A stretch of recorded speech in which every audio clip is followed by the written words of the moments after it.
ನಲಿಖತಿ ವಚಸೋದ್ಘಾಟಯತ್ಯಾಚಯಂ ಸ್ವಂ. ಇನ್ನು ವಿಚಿತ್ರ ಅಂತಂದರೆ, ಈ ಕೆಲವರಿಗೆ ಬರವಣಿಗೆ ಬರುತ್ತೆ, ಅದನ್ನ ಬಾಯಲ್ಲಿ ಹೇಳಲಿಕ್ಕೆ ಒಂದೆರಡು ಅಕ್ಷರ ಸ್ವಲ್ಪ ಮಾತಾಡ್ರಿ ಅಂತಂದರೆ ಬೆಬ್ಬೆ ಬೆಬ್ಬೆಬ್ಬೆ ಅಂದ್ಬಿಡ್ತಾರೆ. ಒಳ್ಳೆ ಬರಹಗಾರ, ಬರವಣಿಗೆ ಅಂತ ಕುತ್ಕೊಂಡ್ರೆ ಏನು ಅದ್ಭುತವಾಗಿ ಅರ್ಥ ಮಾಡಿಸ್ತಾನೆ, ಮಾತಾಡ್ಲಿಕ್ಕೆ ಬರೋಲ್ಲ, ಒಂದಕ್ಷರ ಮಾತಾಡ್ಲಿಕ್ಕೆ ಬರೋಲ್ಲ. ಈ ಭಾರಿ ಮಾತಾಡ್ತಾ ಇರ್ತಾರೆ, ಏನು ಚಿಕ್ಕ ವಿಚಾರ ತಗೊಂಡು ರಂಗಾಗಿ ವರ್ಣನೆ ಮಾಡಿದ್ರು ಮುಂದೆ ಅದ್ಭುತ ವರ್ಣನೆ ಮಾಡ್ತಾರೆ. ಒಂದೆರಡು ಅಕ್ಷರ ಬರೆದು ಕೊಡ್ರಿ ಅಂತಂದರೆ ಬರವಣಿಗೆ ಎಲ್ಲ ಬರೋಲ್ಲಪ್ಪ, ಬೇಕಾದ್ರೆ ಮಾತಾಡ್ತೇನೆ ಅಂತ. ಅದು ಎಲ್ರಿಗೂ ಎಲ್ಲ ಒಲದು ಬರೋಲ್ಲ. ತಾವೇನು ಬಾಯಲ್ಲಿ ನುಡಿದು ಸನ್ನಿಹಿತ ಶಿಷ್ಯರಿಗೆ ಪಾಠ ಹೇಳ್ತಾ ಇದ್ರೋ ಅದೇ ವಿಚಾರಧಾರೆಯನ್ನ ಅದೇ ಕ್ರಮದಲ್ಲಿ ಮುಂದೆ ಎಷ್ಟು ದೊಡ್ಡ ಅಸನ್ನಿಹಿತರು, ಅವರಿಗೆ ಹಿಂದು ಮುಂದೆ ವಾತಾವರಣ ಗೊತ್ತಿಲ್ಲದೆ ಇದ್ದವರು ಆ ಕೃತಿಯನ್ನು ನೋಡಿದ್ರು, ಇದಿಷ್ಟೇ ಅಭಿಪ್ರಾಯ ಅವರ ಹೃದಯಕ್ಕೆ ಮುಟ್ಟಬೇಕು. ಎಂಥ ಶಕ್ತಿ ಅದು! ಮಾತಿನಲ್ಲಿ ಆ ಶಕ್ತಿ ತುಂಬಬೇಕಾಗಿದ್ದರೆ ಬಹಳ ಕಠಿಣ. ಯಾವುದೋ ಅಭಿಪ್ರಾಯದಲ್ಲಿ ಬರೆದು ಬಿಟ್ಟಿರ್ತಾರೆ, ಅದು ಇನ್ನೇನನ್ನೋ ತೋರಿಸ್ತಾ ಇರುತ್ತೆ. ಇಲ್ಲ ಇಲ್ಲ, ನಾನು ಈಗ ಅನ್ಕೊಂಡು ಬರದೆ ಅಂತ ಅದು ನೀವು ಹೊಡ್ಕೋತಾ ಇರ್ಬೇಕು. ಕೆಲವೊಮ್ಮೆ ಹಾಗೆಲ್ಲ ಆಗುತ್ತೆ. ಮಂತ್ರಾಲಯ ಪ್ರಭುಗಳ ಕೃತಿಯಲ್ಲಿ ಹಾಗಿಲ್ಲ. ತಾವು ಏನನ್ನು ಹೇಳಬೇಕು ಅಂತ ಬಯಸಿದ್ದರೋ ಅದೇ ಗ್ರಂಥಗಳು ಹೇಳ್ತಾವೆ. ಇವತ್ತು ಅವರು ಇರಬೇಕಾಗಿಲ್ಲ, ಆ ಕೃತಿಯನ್ನು ನೋಡಿದರೂ ಕೂಡ ಅವರ ಕೆಲಸವನ್ನು ಅವರ ಕೃತಿಯೂ ಮಾಡುತ್ತೆ. ಅಷ್ಟು ಅದ್ಭುತವಾದ ಶಕ್ತಿ ಬರಹದಲ್ಲಿ ಬಂದಿರುವಂತಹ ಶಕ್ತಿ ಎಲ್ಲ ಅಮ್ಮನವರ ಅನುಗ್ರಹನೇ. ಸರಸ್ವತೀ ದೇವಿಯರ ಅನುಗ್ರಹ ಇಲ್ಲದೆ ಶಕ್ಯ ಇಲ್ಲ ಅದು. ಉಕ್ತನ್ನೋ ವಕ್ತಿ ಭೂಯ, ಇದರ ಮೇಲಿನ ಅಂಶ. ಒಂದಾವರ್ತಿ ಯಾವುದಾರ ವಿಚಾರವನ್ನು ಹೇಳಿದರು ಅಂದರೆ ಆಗಲೇ ಹೇಳಿದಂತೆ ಅವ್ರು. ಯಾಕೆಂದರೆ ಇದು ಬರೀ ಗೀತೆ ಮೇಲೆ ಅಷ್ಟೇ ಅಲ್ಲ, ಸೂತ್ರ ಪ್ರಸ್ಥಾನದ ಮೇಲೆ ಎಷ್ಟು ಕೃತಿಗಳು ಹೊರಟಿದೆ. ಸೂತ್ರ ಪ್ರಸ್ಥಾನದ ಮೇಲೆ ಆಚಾರ್ಯರದ್ದೇ 4 ಕೃತಿ: ಭಾಷ್ಯ, ಅನುಭಾಷ್ಯ, ಅಣುಭಾಷ್ಯ, ಅನುಭಾಷ್ಯ ಅಂತ ಅನುವ್ಯಾಖ್ಯಾನವನ್ನು ಕರೀತಾರೆ. ತುಂಬ ದೊಡ್ಡ ಕೃತಿ ಅದು. ಹತ್ತತ್ರ 2000ದಷ್ಟು ಪದ್ಯಗಳಿದ್ದಾವೆ ಅದರಲ್ಲಿ. ಅದು ಪದ್ಯಾತ್ಮಕವಾದ ಕೃತಿ. ಅದಕ್ಕೆ ನ್ಯಾಯಸುಧಾ ಅಂತನ್ನುವ ದೊಡ್ಡ ಟೀಕೆ ಹೊರಟಿದ್ದು. ಸ್ವತಂತ್ರ ಗ್ರಂಥ ಅಲ್ಲ ಅದು. ಅಂಥದ್ದು ಆ ನ್ಯಾಯಸುಧಾ ಹೊರಟಿದ್ದು ಅದಕ್ಕೆ. ಇದರ ಮೇಲೆ ನ್ಯಾಯ ವಿವೃತಿ ಅಂತ ಒಂದು ಕೊಟ್ಟಿದ್ದಾರೆ. ಸನ್ಯಾಯ ವಿವೃತಿ ಅಂತ ಅದನ್ನೇ ಕರೀತಾರೆ, ಇಲ್ಲ ನ್ಯಾಯ ವಿವರಣ ಅಂತ ಕರೀತಾರೆ. ಅದನ್ನು ಲೋಕಪ್ರಸಿದ್ಧಿ ಇರುವ ಹೆಸರು ನ್ಯಾಯ ವಿವರಣ ಅಂತ. ಇನ್ನು ಅಣುಭಾಷ್ಯ ಚಿಕ್ಕ ಕೃತಿ, 4 ಗ್ರಂಥಗಳು ಹೊರಟಿದೆ. ಆಚಾರ್ಯರದ್ದೇ 4 ಗ್ರಂಥ ಹೊರಟಿದೆ. ಇದರ ಮೇಲೆ ಟೀಕಾಕೃತ್ಪಾದರದು. ಟೀಕಾಕೃತ್ಪಾದರು 3 ಕೃತಿಗಳಿಗಿದೆ.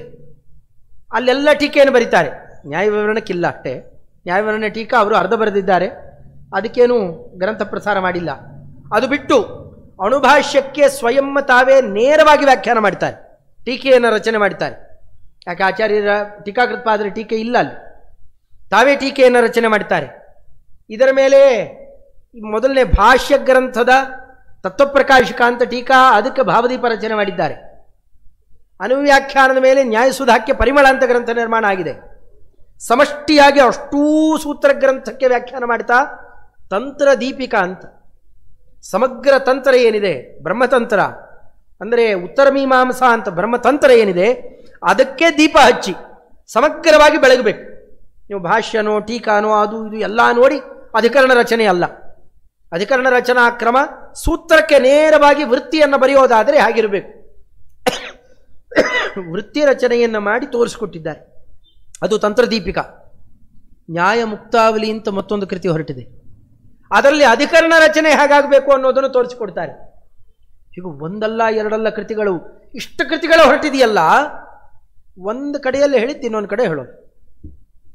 ಮತ್ತು ಇದರ ಮೇಲೆ ಚಂದ್ರಿಕಾ ಗ್ರಂಥ ಹೊರಟಿದ್ದು ಭಾಷ್ಯ ಟೀಕಾ ತತ್ವಪ್ರಕಾಶಿಕಕ್ಕೆ ತತ್ವಪ್ರಕಾಶಿಕಾ ತಾತ್ಪರ್ಯ ಚಂದ್ರಿಕಾ ಅಂತ ವ್ಯಾಸರಾಜರ ಕೃತಿ. ಅದಕ್ಕೆ ತಾವು ಚಂದ್ರಿಕಾ ಪ್ರಕಾಶ ಅಂತ ನಿರ್ಮಾಣ ಮಾಡಿದ್ದಾರೆ. ಮತ್ತೆ ಎಲ್ಲ ಸೂತ್ರ ಪ್ರಸ್ಥಾನದ ಮೇಲೆ ಹೊರಟಿದ್ದೇ ಇವೆಲ್ಲ. ಪರಿಮಳದಲ್ಲಿ ಹೇಳಿದ್ದು ಪ್ರಕಾಶದಲ್ಲಿ ಹೇಳೋಲ್ಲ, ಪ್ರಕಾಶದಲ್ಲಿ ಹೇಳಿದ್ದು ಪರಿಮಳದಲ್ಲಿ ಹೇಳೋಲ್ಲ. ಹೇಳಬೇಕಾದ ಪ್ರಸಂಗ ಬಂದರೆ ಇದೇ ವಿಚಾರವನ್ನು ನಾವು ಅಲ್ಲೇ ಹೇಳಿದ್ದೀವಿ, ಅಲ್ಲಿ ನೋಡ್ಕೊಳ್ರಿ ಅಂತಂತ. ಹಾಗಾದ್ರೆ ಬೌದ್ಧಿಕವಾಗಿ ಎಂಥ ವ್ಯವಸ್ಥೆ! ಇವತ್ತು ಪ್ರಾಯ ಅದನ್ನು ಕಂಪ್ಯೂಟರ್ಗೂ ಅದನ್ನು ಅಳವಡಿಸಲಿಕ್ಕಾಗೋಲ್ಲ, ಅಷ್ಟು ಬೌದ್ಧಿಕ ವ್ಯವಸ್ಥೆ.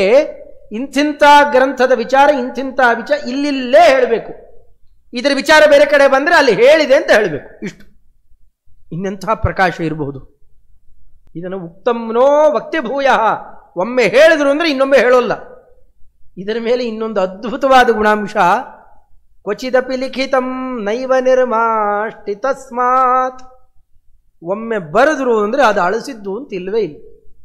ಇವತ್ತಿಗೂ ಮಂತ್ರಾಲಯ ಪ್ರಭುಗಳ ಕೈ ಬರಹಗಳು ಸಿಗ್ತವೆ. ಅದನ್ನೆಲ್ಲ ಎಷ್ಟೋ ಜನ ಜ್ಞಾನಿಗಳೆಲ್ಲ ವಿಮರ್ಶೆ ಮಾಡಿದ್ದಾರೆ. ಅದನ್ನೆಲ್ಲ ಸ್ವಯಂ ಆ ಕಾಲಕ್ಕೆ ಎರಡೂ ಕಡೆಯಿಂದಲೂ ಭೌತಿಕವಾಗಿ ವಂಶಾವಳಿಯಲ್ಲಿ ಬಂದವರು ಇವರು. ಪೂರ್ವಾಶ್ರಮದಲ್ಲೂ ಕೂಡ ಇವರ ಸಂಬಂಧಿಕರಾಗ್ತಾರೆ ವಾದೀಂದ್ರ ಸ್ವಾಮಿಗಳವರು. ಅವರು ಉಭಯ ವಂಶಾದ್ಯ ಚಂದ್ರಮಾಹ ಅಂತಲೇ ಹೇಳ್ಕೊಂಡಿದ್ದಾರೆ ಕಡೆಗೆ. ಇನ್ನು ಆಶ್ರಮದಲ್ಲಂತೂ ಅವರ ಪರಂಪರೆಯಲ್ಲೇ ಮುಂದೆ ಬರ್ತಾರೆ. ಎರಡೂ ಕಡೆಯಿಂದಲೂ ಚೆನ್ನಾಗಿ ಪರಿಚಯ ಇದ್ದಂತಹ ವಾದೀಂದ್ರ ಸ್ವಾಮಿಗಳವರು ಹೇಳುವಂತಹದ್ದು ಇವತ್ತಿಗೂ ಭಾಟ ಸಂಗ್ರಹಾದಿ ಕೃತಿಗಳ ಪ್ರತಿಗಳು ಸಿಗ್ತಾವೆ. ಸ್ವಲ್ಪ ಶಿಥಿಲ ಆದರೂ ನಂದಿನಾಗರಿ ಲಿಪಿಯಲ್ಲಿ ಮಂತ್ರಾಲಯ ಪ್ರಭುಗಳ ಕೈ ಬರಹಗಳಿದ್ದಾವೆ ಅಂತ ಇವತ್ತಿಗೂ ತೋರಿಸ್ತಾರೆ. ಎಲ್ಲಾನ ಒಂದು ಕಡೆಯಲ್ಲಿ ಅದರ ಮಾರ್ಜನ, ಹಿಂದೆ ಅದನ್ನು ಮಾರ್ಜನ ಅಂತ ಮಾಡೋರು. ಮಾರ್ಜನ ಅಂತಂದರೆ ಅಳಿಸೋದು ಅಂತ. ಅಳಿಸೋದಕ್ಕೆ ಎರಡು ಪದ್ಧತಿ. ಅದನ್ನು ಮೊದಲ ಕೊರಿತಾ ಇದ್ದರು. ಕೊರಿಯೋದು ನಿಂತು ಹೋಗಿತ್ತು ಆ ಕಾಲಕ್ಕೆ. ಕೊರಿಯದೇನೆ ಮತ್ತಿನ್ನೇನು, ಲೇಖನಿಯನ್ನು ತಗೊಂಡು ಅದರಲ್ಲಿ ಮಸಿಯಲ್ಲಿ ಬಳಿಬೇಕು ಭೂರ್ಗಜ ಪತ್ರದ ಮೇಲೆ. ಅದನ್ನು ಅಳಿಸೋದು ಹೇಗೆ? ಅದಕ್ಕೆ ಎರಡು ಕ್ರಮ. ಅದನ್ನು ಕಾಕಮಾರ್ಜನ, ಹಂಸಮಾರ್ಜನ ಅಂತ ಎರಡು ಕ್ರಮದ ಪದ್ಧತಿ. ಈ ಕಾಕಮಾರ್ಜನ ಅಂತಂದರೆ ಅದಕ್ಕೊಂದು ಗುರ್ತಿಟ್ಟು, ಕಾಗೆ ಎಲ್ಲಂದರಲ್ಲಿ ತಾನು ವಿಸರ್ಜನೆ ಮಾಡಿಬಿಡುತ್ತಲ್ಲ ಹಾಗೆ, ಅದನ್ನು ಆ ಕಡೆಯಲ್ಲಿ ಒಂದು ಗುರ್ತಿಟ್ಟು ಪಕ್ಕಕ್ಕೆ ಅದರ ಗುರ್ತು ಕಾಣುವ ಹಾಗೆ ಅದರ ಪಕ್ಕಕ್ಕೆ ಸಾಧಾರಣ ಪ್ರೂಫ್ ರೀಡಿಂಗ್ ಮಾಡಬೇಕಾದ್ರೆ ಹಾಗೆ ಮಾಡ್ತಾರೆ ನೋಡಿ, ಗುರ್ತು ಹಾಕಿ ಈ ಕಡೆಗೆ ಅಂತ ಬರೀತಾರೆ. ಆ ಕ್ರಮದಲ್ಲಿ ಮಾಡಿದರೆ ಅಕ್ಷರ ಹೊಡಿತಿರಲಿಲ್ಲ. ಆ ಲಿಪಿಯನ್ನು, ಲಿಪಿ ವಾಸ್ತವಿಕವಾಗಿ ಅಕ್ಷರ ಅಲ್ಲ, ಆದರೆ ಲಿಪಿ ಅದಕ್ಕೆ ಅನುಮಾಪಕ. ಅದಕ್ಕೆ ಅಪಚಾರ ಮಾಡಿದರು, ಲಿಪಿಗೆ ಅಪಚಾರ ಮಾಡಿದರು. ಲಿಪ್ಯಂತರ್ಗತನಾಗಿ ತೇಜೋಗತನಾಗಿ ಭಗವಂತ ಇರ್ತಾನೆ ಅಂತ ವ್ಯಾಸಪೂಜಾ ಮಾಡ್ತೇವೆ ನಾವು ನವರಾತ್ರಿಯಲ್ಲಿ. ಅಂದರೆ ಆ ಲಿಪಿಗಳಿಗೂ ಅರ್ಥ ಇದೆ. ಆ ಲಿಪಿಗಳನ್ನು ಕಲಿಬೇಕಾಗಿದ್ದರೆ ಅಕ್ಷರಾಭ್ಯಾಸ ಅಂತ ಒಂದು ಸಂಸ್ಕಾರ ಇದೆ. ಲಿಪಿಗೆ ತುಂಬ ಗೌರವ ಇದೆ. ಅಂದಮೇಲೆ ಆ ಲಿಪಿಗೆ ಅಪಚಾರ ಮಾಡಬಾರದು. ಅಲ್ಲಿ ಭಗವಂತನ ಸನ್ನಿಧಾನ ಇದೆ, ದೇವತೆಗಳ ಸನ್ನಿಧಾನ ಇದೆ. ಅದಕ್ಕೆ ಅದನ್ನು ಕೆಳಗಡೆಯಲ್ಲಿ ಒಂದು ಸುಮ್ಮನೆ ಒಂದು ಡಾಟ್ ತರನೋ ಅಥವಾ ಒಂದು ಅಂಡರ್ಲೈನ್ ಮಾಡಿ ಅದು ಪಕ್ಕಕ್ಕೆ ಬರೀತಾರೆ. ಇದು ಕಾಕಮಾರ್ಜನ. ಆದರೆ ಹಂಸಮಾರ್ಜನ ಅಂತಿದೆ. ಆ ಅಕ್ಷರ ಇದ್ದರೆ ತಪ್ಪರ್ಥ ಕೊಟ್ಟುಬಿಡುತ್ತೆ ಅಂತ ಅಕ್ಷರ ಕಾಣದೇ ಇದ್ದಂತೆ ಮಾಡೋದು. ಅದರ ಮೇಲೆ ಗಂಧ ಹಚ್ಚಿಬಿಡ್ತಾರೆ. ಆ ಅಕ್ಷರದ ಮೇಲೆ ಗಂಧ ಹಚ್ಚಿಬಿಟ್ರೆ ಅಕ್ಷರ ಕಾಣೋಲ್ಲ. ಅದ್ಮೇಲೆ ಬೇರೆ ಏನೋ ಪಕ್ಕಕ್ಕೋ ಆ ಕಡೆಗೋ ಈ ಕಡೆಗೋ ಬರೆಯೋದು ಅಥವಾ ಅದರ ಮೇಲೆ ಮತ್ತೆ ಬರೆದು ಬಿಡೋದು, ಹೀಗೆಲ್ಲ ಮಾಡುವ ಪದ್ಧತಿಗಳು ಕೂಡ ಇದ್ದಾವೆ. ಮ್ಯಾನುಸ್ಕ್ರಿಪ್ಟ್ಗಳಲ್ಲಿ ಬೇರೆ ಬೇರೆ ಥರ ಎಲ್ಲ ಕಾಣುತ್ತೆ. ನೀವು ಮಂತ್ರಾಲಯ ಪ್ರಭುಗಳ ಗ್ರಂಥದಲ್ಲಿ ಒಂದೇ ಒಂದು ಈ ಥರ ತೋರಿಸಿ. ಹಂಸಮಾರ್ಜನ ಆಗಲಿ ಕಾಕಮಾರ್ಜನ, ಮಾರ್ಜನವೇ ಇಲ್ಲ. ನೈವ ನಿರ್ಮಾಷ್ಟಿ, ಅಳಿಸಿದ್ದು ಅಂತ ಇಲ್ಲವೇ ಇಲ್ಲ. ನಮ್ಮಲ್ಲಿ ಯಾರಿಗಾರು ಆ ರೀತಿಯಲ್ಲಿ ಬರೆಯೋಣಿಗೆ ಬರೀಲಿಕ್ಕೆ ಬರುತ್ತಾ? ಟೈಪ್ ಮಾಡೋರಿಗಾಗಲಿ ಬರೆಯೋರಿಗಾಗಲಿ ಅಳಸದೇನೆ ಬರೀಲಿಕ್ಕೆ ಬರಬೇಕು. ಸಾಧ್ಯ ಇದೆಯಾ? ಅದು ಭಾರತೀ ದೇವಿಯರ ಅನುಗ್ರಹ ಇಲ್ಲದೆ ಕಂಡುಕೊಂಡವರಿಗೆ ಹೀಗೆಲ್ಲ ಆಗಲಿಕ್ಕೆ ಸಾಧ್ಯವೇ ಇಲ್ಲ. ಮಂತ್ರಾಲಯ ಪ್ರಭುಗಳಲ್ಲಿ ಸುಮ್ಮನೆ ಅವ್ರನ್ನ ರಾಯರು ರಾಯರು ರಾಯರು ರಾಘವೇಂದ್ರ ಸ್ವಾಮಿಗಳವರು ಅನ್ನೋದು, ಊಟ ಹೊಡೆಯೋದು ಅಷ್ಟಕ್ಕೆ ಅಲ್ಲ ಅವರು ಮೀಸಲು. ಇಷ್ಟು ಮಹತ್ವ ಇದೆ. ಬರುತ್ತೆ ತೋರಿಸ್ರಿ, ಒಂದು ಪತ್ರ ಈಗ ಬರೀರಿ ನೋಡೋಣ. ಒಂದು 10 ಸತಿ ಗೀಚಿರ್ತೀವಿ, ಆರಂಭ ಮಾಡ್ಲಿಕ್ಕೆ ಬರೋಲ್ಲ ನಮಗೆ. ಒಂದು ಕೃತಿಯ ಆರಂಭ ಮಾಡಬೇಕಾಗಿದ್ದರೆ ನಮ್ಮ ಅಭಿಪ್ರಾಯವನ್ನು ಶುದ್ಧವಾಗಿ ನಾವಿಲ್ಲದೆ ಇದ್ದರೂ ಆ ಅಕ್ಷರಗಳು ಅದನ್ನು ಬೇರೆಯವರಿಗೆ ಬೋಧನೆ ಮಾಡಬೇಕು. ನಾವು ಹೀಗೆ ಇದ್ದೇವೆ ಅಂತ ನಮ್ಮನ್ನು ಅರ್ಥ ಮಾಡಿಸ್ಬೇಕು. ಹಾಗೆ ನಮ್ಮ ಅಭಿಪ್ರಾಯ ಸ್ಫುಟವಾಗಿ ಕಾಣುವಂತಹ ಅಕ್ಷರಗಳ ಸಾಲನ್ನ ಒಂದೋ ಎರಡೋ ಸಾಲು ಕೊಡಬಲ್ಲವಾ? SMS ಅಂತ ಬಂದಿದ್ದೀರಿ, ಶಾರ್ಟ್ ಮೆಸೇಜ್ ಅಲ್ವಾ ಅದು? ಆ ಚಿಕ್ಕದಾಗಿ ಸರಿಯಾಗಿ ಬರೀರಿ. ಅದು ಬರೆದು ಅದು ತಪ್ಪಾಗಿ ಹೋಗಿದೆ ಅಂತ ಇನ್ನೊಂದೇನೋ ತಿದ್ದಿ ಕೆಳಗಡೆ ಇನ್ನೊಂದೆಷ್ಟು ಕಳಿಸಿ ಚಿಹ್ನೆಗಳನ್ನು ಕಳಿಸಿ ಎಲ್ಲ ಮಾಡ್ತೇವೆ. ಅದನ್ನು ಆಗತ್ತಾ ನಮಗೆ? ಅಷ್ಟರೊಳಗೆ ಟೈಪ್ ಮಾಡ್ಲಿಕ್ಕೆ ಬರೋಲ್ಲ ನಮಗೆ. ಇಷ್ಟು ಗ್ರಂಥ ರಾಶಿಯನ್ನು, ಪರಿಮಳ ಎಂಥ ಗ್ರಂಥ ಹಾಗೂ ಭಾಟ್ಟ ಸಂಗ್ರಹ ಎಂತಹ ದೊಡ್ಡ ಕೃತಿ, ತಂತ್ರದೀಪಿಕಾ, ನ್ಯಾಯಮುಕ್ತಾವಲಿಯಂತಹ ಅದ್ಭುತವಾದ ಅಪಾರ ಕೃತಿಗಳನ್ನು ಕೊಟ್ಟಿದ್ದಾರೆ. ಒಂದ ಕಡೆಯಲ್ಲಿ ಎಲ್ಲೂ ಮಾರ್ಜನ ಮಾಡಿಲ್ಲ. ಕ್ವಚಿದಪಿ ಲಿಖಿತಂ, ಎಲ್ಲೋ ಒಂದು ಕಡೆಯಲ್ಲಿ ಬರೆದ್ರು ಅಂದರೆ ಒಂದು ಸ್ತೋತ್ರದಿಂದ ಹಿಡ್ಕೊಂಡು ಎಲ್ಲಿ ಬರೆದ್ರು ಕ್ವಚಿದಪಿ ಲಿಖಿತಂ ನೈವ ನಿರ್ಮಾಷ್ಟಿ ತಸ್ಮಾತ್. ಈ ಎಲ್ಲ ಕಾರಣಗಳಿರೋದರಿಂದಾಗಿ ಮಂತ್ರಾಲಯ ಪ್ರಭುಗಳನ್ನ ಈ ಬರವಣಿಗೆಯ ಪ್ರಪಂಚದಲ್ಲಿ, ಈ ವಿದ್ವತ್ ಪ್ರಪಂಚದಲ್ಲಿ ಅವರನ್ನು ನಾವು ಕೊಂಡಾಡಲಿಕ್ಕೆ ಕಾರಣ ಇಷ್ಟು ದೊಡ್ಡ ಮಹತ್ವ ಇದೆ. ಇಂಥ ವಾಕ್ ದೇವತಾ ಸರಿತು, ಇಂಥ ವಾಗ್ಗಂಗೆ, ನಿರ್ದುಷ್ಟವಾದಂತಹ ವಾಗ್ಗಂಗೆ ಭಗವಂತನ ಪಾದದಿಂದ ಹರಿದು ಬಂದಿದೆ. ಭಗವಂತನ ಪಾದವನ್ನು ಪ್ರತಿಪಾದನೆ ಮಾಡುತ್ತಲ್ಲ, ಅಂಥ ಗಂಗೆ ನಮ್ಮನ್ನು ಪವಿತ್ರಗೊಳಿಸಲಿ ಅಂತ ಅಪ್ಪಣಾಚಾರ್ಯ ಶುರು ಮಾಡುತ್ತಾರೆ. ತಸ್ಮಾತ್ ಅಸ್ಮಾಭಿ ಸತ್ಪ್ರಬಂಧ ಪ್ರಣಯನ ವಿಷಯೇ, ಸತ್ಪ್ರಬಂಧ ಪ್ರಣಯನ ವಿಷಯೇ ಸ್ತೂಯತೆ ರಾಘವೇಂದ್ರ. ಅದಕ್ಕೆ ನಾವಿಷ್ಟು ಅವರನ್ನು ಸ್ತೋತ್ರ ಮಾಡ್ತೇವೆ. ಇದು ಮಂತ್ರಾಲಯ ಪ್ರಭುಗಳ ಗ್ರಂಥರಚನಾ ಕೌಶಲ್ಯ ಅಂತ ಹೀಗೆ ನಾವು ಅದನ್ನು ಕಾಣಬಹುದು. ಇದರ ಮೇಲೆ ಒಂದೊಂದು ಆ ಗ್ರಂಥಗಳನ್ನು ಅಧ್ಯಯನ ಮಾಡಬೇಕು. ಅದು ಹಾಗಿದೆ ಹೀಗಿದೆ ಅಂತ ನಾವು ಹೇಳ್ತಾ ಹೋಗೋದು ಎಷ್ಟಕ್ಕೂ ಪರಿಚಯ ಸಾಲದು. ಎಲ್ಲನೂ ಹೋಗಿ ಒಳ್ಳೊಳ್ಳೆ ಭಕ್ಷ್ಯಗಳನ್ನು, ಹೊಸ ಹೊಸ ಭಕ್ಷ್ಯಗಳನ್ನು ಚೆನ್ನಾಗಿ ತಿನ್ಕೊಂಬಂದು ಏನು ಚೆನ್ನಾಗಿತ್ತು ಗೊತ್ತಾ ಭಕ್ಷ್ಯ ಅಂತ ಇಲ್ಲಿ ಕೂತ್ಕೊಂಡು ನಾನು ಎಷ್ಟು ಹೇಳಿದ್ರು ಅದು ಅರ್ಥ ಆಗುತ್ತೆ ಇನ್ನೊಬ್ಬರಿಗೆ. ಏನೋ ತುಂಬ ಚೆನ್ನಾಗಿತ್ತಂತೆ ಅಂತ ಅಷ್ಟೇ. ಮೂಕನಿಗೆ ಸಕ್ಕರೆ ತಿನ್ನಿಸ್ಬಿಟ್ಟಿದ್ದಾರೆ, ಈ ಬೂರಾ ಸಕ್ಕರೆ. ಹೆಂಗಿದೆಯೋ ಅಂತ ಕೇಳಿದ್ರೆ ಏನಂತಾನು ಅಂತಾನಟ್ಟೆ, ಅರ್ಥ ಆಗುತ್ತಾ ಇನ್ನೊಬ್ಬರಿಗೆ? ಹಾಗಾಗುತ್ತಷ್ಟೇ.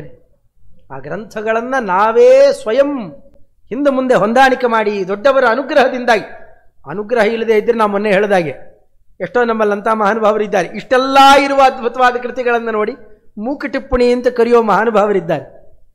ಅವು ಇನ್ನೆಷ್ಟು ಅವರು ಮೂಕರಿರಬಹುದು, ಇನ್ನೆಷ್ಟು ಮೂರ್ಖರಿರಬಹುದು. ನಮ್ಮಲ್ಲಿ ಅಂಥ ಮಹಾನುಭಾವರ ಗುಂಪೇ ಇದೆ. ಆದರೆ ವಾಸ್ತವಿಕವಾಗಿ ಇದು ಎಂಥ ಕೃತಿಗಳು, ಒಂದೊಂದನ್ನು ಕೂಡ ಬಿಡಿಸಿ ಬಿಡಿಸಿ ತೋರಿಸ್ತಾರೆ ಮುಂದೆ ವಾದೇಂದ್ರ ಸ್ವಾಮಿಗಳವರು. ಅವ ಗ್ರಂಥಗಳ ಬಗ್ಗೆನೇ ವೈಭವ ನೋಡಬೇಕು ಅಂತಾದರೆ ಗ್ರಂಥ ನೋಡಬೇಕು, ಆಮೇಲೆ ಅದನ್ನು ದೊಡ್ಡವರು ಕೊಂಡಾಡಿದ್ದನ್ನು ಕೇಳಬೇಕು. ಅದನ್ನು ವ್ಯಾಸ್ತತ್ವಂಗ ತೀರ್ಥರಾಗಲಿ, ಅರಣ್ಯಕಾಚಾರ್ಯರಾಗಲಿ, ಅದರಂತೆಯೇ ಸುಮತೀಂದ್ರ ತೀರ್ಥ ಶ್ರೀಪಾದಂಗಳವರು, ವರದೇಂದ್ರ ಸ್ವಾಮಿಗಳವರಾಗಲಿ, ಮುಂದೆ ಬಂದಂತಹ ಅನೇಕ ಜ್ಞಾನಿ ವೃಂದ ಅವರನ್ನು ಕೊಂಡಾಡ್ತಾರೆ. ಅವರ ಬಾಯಲ್ಲಿ ಕೇಳಬೇಕು ಅದನ್ನೆಲ್ಲ. ಸ್ವಯಂ ಗ್ರಂಥಾವಲೋಕನ ಮಾಡುವ ಭಾಗ್ಯ ಪಡೆದು ಬರಬೇಕು.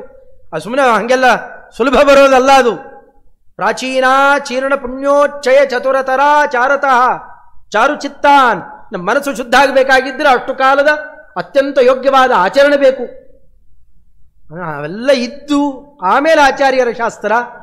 ಅದನ್ನು ಅಲ್ಲಿ ಅರ್ಥ ಆಗಲಿಲ್ಲ ಅಂತ ಮತ್ತೆ ಟೀಕಾಕೃತ್ಪಾದರ ವಾಕ್ಯ ಅದು ಇನ್ನೂ ಹೆಚ್ಚು ಅರ್ಥ ಆಗಬೇಕಪ್ಪ ಅಂತ ವ್ಯಾಸರಾಜರು, ಮಂತ್ರಾಲಯ ಪ್ರಭುಗಳು, ಅದರ ಮೇಲೆ ವಿಜೇಂದ್ರ ಸ್ವಾಮಿಗಳವರು, ವಾದಿರಾಜರು ಇವರ ಗ್ರಂಥಗಳನ್ನು ಯೋಜನೆ ಮಾಡಿ ಆ ಮಹಾವೈಭವದಿಂದಾಗಿ ಒಂದೊಂದು ಆಚಾರ್ಯರ ಪಂಕ್ತಿಯ ಅರ್ಥವನ್ನು ಅದೆಲ್ಲವನ್ನೂ ತಿಳ್ಕೊಂಡು ಆಮೇಲೆ ವೇದವ್ಯಾಸ ದೇವರ ಒಂದೊಂದು ಮಾತು, ಅದು ಪುರಾಣ ಇರಲಿ, ಸೂತ್ರ ಇರಲಿ, ಮಹಾಭಾರತ ವಾಕ್ಯ ಇರಲಿ, ಇಷ್ಟೇ ಅಭಿಪ್ರಾಯ ಅಂತ ಕಾಣಬೇಕಾದರೆ ಅದು ತುಂಬ ಚಿಕ್ಕ ಕೆಲಸ ಏನಲ್ಲ. ಅದು ಅಪಾರ ಪುಣ್ಯರಾಶಿ ಇದ್ದರೆ ಅಂಥಂಥ ದೇವತೋತ್ತಮರ ಅನುಗ್ರಹ ಬೇಕು.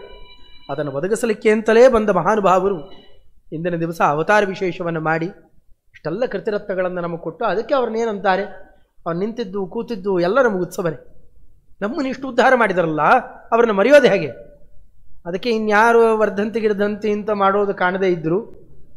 ಮಂತ್ರಾಲಯ ಪ್ರಭುಗಳ ವರ್ಧಂತಿ, ಅವರ ಪಟ್ಟಾಭಿಷೇಕ, ಅವರ ಆರಾಧನೆ ಪ್ರತಿಯೊಂದೂ ಆಚರಣೆ ಮಾಡಲಿಕ್ಕೆ ಕಾರಣ ಅಷ್ಟು ಸರ್ವಾತ್ಮನ ನಮ್ಮನ್ನು ಆ ರೀತಿಯಲ್ಲಿ ರಕ್ಷಣೆ ಮಾಡ್ತಾ ಇದ್ದಾರೆ.